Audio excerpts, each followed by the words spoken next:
وہ ہر چیز کو اسلام آباد سے چلانا چاہتے ہیں.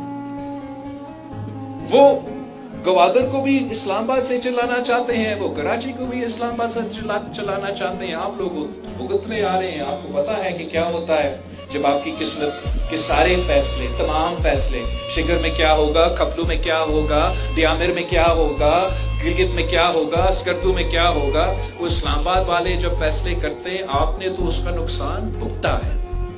تو میں سمجھتا ہوں کہ جو گلگت بلتستان کے فیصلے ہیں وہ گلگت بلتستان کے عوام کریں.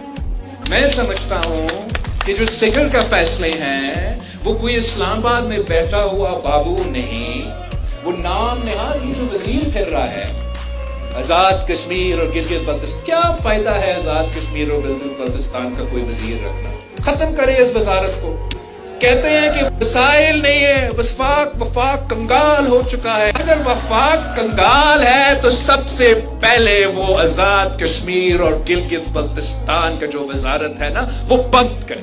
کچھ دوسرے سیاسی جماعتیں یہ سوچتی ہیں کہ یہ جو آپ کے سامنے پہاڑ ہے, یہ جو آپ کی زمین کے نیچے آپ کے وسائل ہے, یہ جو آپ کے شگر سے کا خوبصورت ماڈل ہے, یہ ان کا وسائل ہے, یہ ان کا نہیں, یہ آپ کا شگر کے عوام کے وسائل.